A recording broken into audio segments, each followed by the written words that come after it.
ବର୍ଷ ନିଶ୍ଚିତ ଭାବରେ 2026 ସମସ୍ତଙ୍କ ପାଇଁ ଆଉ ଆନନ୍ଦମୟ ହଉ, ସମସ୍ତଙ୍କ ପାଇଁ ଆଉ ଖୁସିର ଖବର ନେଇ ଆସୁ। ଏଇଟା ହଉଛି ପ୍ରଭୁ ଜଗନ୍ନାଥଙ୍କ ପାଖରେ ମୋ ନିବେଦନ। 4.5 କୋଟି ଓଡ଼ିଆ ଯିଏ ବି ଯୋଉଠି ଥାନ୍ତୁ ଆନନ୍ଦରେ ରୁହନ୍ତୁ। ଆଉ ଓଡ଼ିଶା 2036 ସୁଦ୍ଧା ବିକଶିତ ରାଜ୍ୟ ହବ, ତା ପାଇଁ ପଥ ସୁଗମ ହବ। EKYC ଆମେ ଆହୁରି 2 ମାସ ପଢିଲୁ, କାହିଁକି ନା 13 ଲକ୍ଷରୁ ଉର୍ଦ୍ଧ୍ୱ ଲୋକ ଆହୁରି କରିନାହାନ୍ତି। ଆମେ ଚାହୁଁଛୁ କାହାର ବି EKYC କାରଣରୁ ରାସନ କାର୍ଡ ନ କରୁ। ପର୍ଯ୍ୟାପ୍ତ ସମୟ ଦିଆଯାଉଛି, ଆହୁରି 2 ମାସ ମଧ୍ୟ ଦିଆଗଲା। ନିବେଦନ କରିବି ସମସ୍ତଙ୍କୁ ଏ ଅବଧି ଭିତରେ EKYC କରିନିଅନ୍ତୁ। ଆଜିଠାରୁ 2 ମାସ, ଜାନୁଆରୀ ଫେବୃଆରୀ। ସୁନା ଚାଉଳକୁ ନେଇକି ଯାହା ମଧ୍ୟ ସମସ୍ୟା ଥିଲା ତାକୁ କେନ୍ଦ୍ର ସରକାର ମଧ୍ୟ ବିଚାର କରିଛନ୍ତି। କଣ ମୁଁ ଧନ୍ୟବାଦ ଦେବି କେନ୍ଦ୍ରମନ୍ତ୍ରୀ, କେନ୍ଦ୍ର ଯୋଗାଣ ମନ୍ତ୍ରୀ ପ୍ରହ୍ଲାଦ ଯୋଶୀଙ୍କୁ। ଆଦରଣୀୟ ପ୍ରହ୍ଲାଦ ଯୋଶୀ ଆମ କଥା ବୁଝିଛନ୍ତି। ଧନ୍ୟବାଦ ଦେବି ମାନ୍ୟବର ମୁଖ୍ୟମନ୍ତ୍ରୀଙ୍କୁ, ଯେ କି ବାରମ୍ବାର ଲେଟର ଲେଖି ରିମାଇଣ୍ଡ କରିକି ଏଗୁଡ଼ା କରେଇଛନ୍ତି। ଧନ୍ୟବାଦ ଦେବି ଆଦରଣୀୟ ପ୍ରଧାନମନ୍ତ୍ରୀଙ୍କୁ ମଧ୍ୟ, ସେ ଓଡ଼ିଶା ସହିତ ସଦାବେଳେ ଅଛନ୍ତି।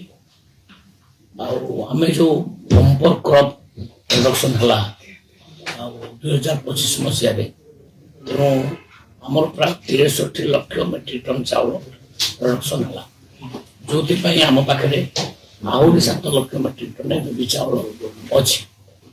ତ ଆମେ ନିବେଦନ କରିଥିଲୁ, ସେମାନେ ଆମ କଥା ଶୁଣିଛନ୍ତି।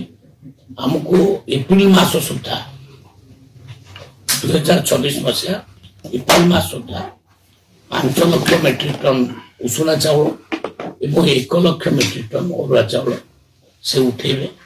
ତେଣୁ ଆମେ ଆମର ଏମିତି ହେଲେ 5, 1, 6 ଲକ୍ଷ ମେଟ୍ରିକ ଟନ୍ ଆମର ଉଠିଯିବ। ଆଉ 1 ଲକ୍ଷ ମେଟ୍ରିକ ଟନ୍ ଯୋଉ ରହିବ, ଆମେ ତାକୁ ଅକ୍ସନ କରିବୁ ବୋଲି ମଧ୍ୟ ପ୍ରସ୍ତୁତ କରିଛୁ। ତୁରନ୍ତ ଅକ୍ସନ କରିଦେବୁ। ଅକ୍ସନର ବେସ୍ ପ୍ରାଇସ୍ ମଧ୍ୟ ଆମର ଆଉ ରେଡି ହେଇଗଲାଣି, ସେଇଟା ପାଇଁ ଟିକେ ଡେରି ହେଇଥିଲା। ତ ଅକ୍ସନ କରିକି ତାକୁ ମଧ୍ୟ ଆମେ ବିକିଦେବୁ। ଚଳିତ ବର୍ଷ ମଧ୍ୟ ଅନେକ ରିକ୍ରୁଟମେଣ୍ଟ ହଉଛି ଧାନ, ଚଳିତ ବର୍ଷ ସମସ୍ୟା ରହିବ ନାହିଁ ଏହା କାମନା କରିବା। ଆମେ ନିଶ୍ଚିତ ଭାବରେ FCI ଏବଂ କେନ୍ଦ୍ର ସରକାର ସମସ୍ତଙ୍କୁ ସହଯୋଗ ନେଉଛୁ ଏବଂ ମୁଁ ଭାବୁଛି ଚଳିତ ମାସ ମଧ୍ୟ ରହିବ ନାହିଁ। ଆମର ପ୍ରଡକ୍ସନ ଆମେ ଧରିନିଅନ୍ତୁ 28 ଲକ୍ଷ ମେଟ୍ରିକ ଟନ୍ ଆମ ନିଜର ୟୁଜ୍ ହଉଛି।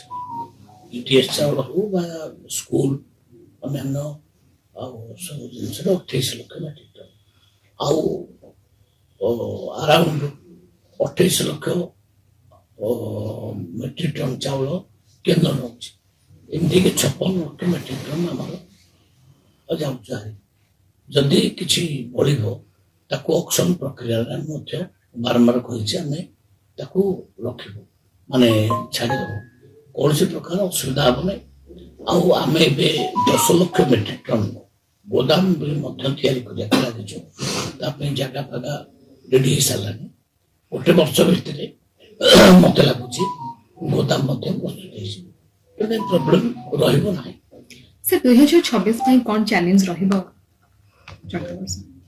2026 ମସିହାରେ ସମସ୍ତ ଅନେକ ଚ୍ୟାଲେଞ୍ଜ ଅଛି।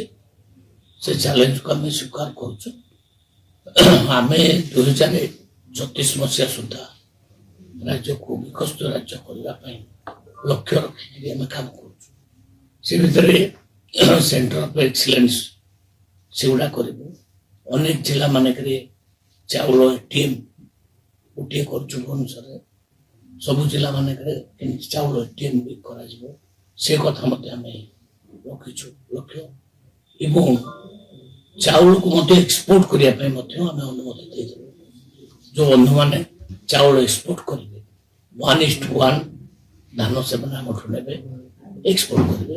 ତାର ମଧ୍ୟ ପୁରା ଆଗରୁ ସେ ଫ୍ୟାସିଲିଟି ନଥିଲା, ଅପେକ୍ଷା ପୁରା ଫ୍ୟାସିଲିଟି ଦିଆଗଲା। ସେମାନେ ନିଜେ ବିଲିଂ କରିକିରି ନିଜେ ମାର୍କେଟରୁ ଚାଉଳ ଧାନ କିଣିପାରିବେ, ନିଜେ ମିଲିଂ କରିପାରିବେ, ନିଜେ ମଧ୍ୟ ବାହାର ଦେଶକୁ ବିକିପାରିବେ। ତ ଏଇ ଅନୁମତି ମଧ୍ୟ ଆମେ ଦେଇଦେଲୁ। ତେଣୁ ଆଗକୁ ଚ୍ୟାଲେଞ୍ଜ ବହୁତ ଅଛି।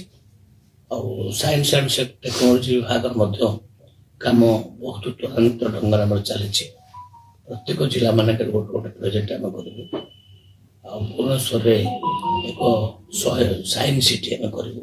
100 ଏକର ଜାଗା ଆମେ ଡିଟେକ୍ଟ କରିସାରିଲୁଣି ଆଉ ଚିହ୍ନିତ କରିସାରିଲୁଣି। ସେଠି ଗୋଟେ ସାଇନ୍ସ ସିଟି ରିସେଣ୍ଟଲି ହବ। ବାୟୋଟେକ୍ନୋଲୋଜି ପାଇଁ ମଧ୍ୟ ଆମେ ଜାଗା ମାଗିଛୁ। ସେଥିରେ ମଧ୍ୟ ବାୟୋଟେକ୍ନୋଲୋଜିକୁ ମଧ୍ୟ ଆମେ ଆଉ ନିଶ୍ଚିତ ଭାବରେ ବଢ଼େଇବୁ। ଆଉ ଡିପାର୍ଟମେଣ୍ଟ ଅଫ୍ ମ୍ୟାଥମେଟିକ୍ସ ଯେଉଁ ଅଛି ତାକୁ ମଧ୍ୟ ୟୁନିଭର୍ସିଟି ଆଗକୁ କରିବା ପାଇଁ ଯୋଜନା ଆମେ ରଖିଛୁ। ଆମେ ଡିପାର୍ଟମେଣ୍ଟ ଅଫ୍ କେମିଷ୍ଟ୍ରି ଗୋଟେ ନୂଆ ବିଭାଗ ଖୋଲିବା ପାଇଁ ମଧ୍ୟ ଆମେ ଚେଷ୍ଟିତ ଅଛୁ। ତେଣୁ ଅନେକ କାର୍ଯ୍ୟ ସାଇନ୍ସ ବିଭାଗରେ ମଧ୍ୟ ଚାଲିଛି। ପ୍ରତି ବର୍ଷ 30 ଜଣ ଜୁନିୟର ସାଇଣ୍ଟିଷ୍ଟଙ୍କୁ ଆମେ ଇସ୍ରୋ ପଠାଉଛୁ।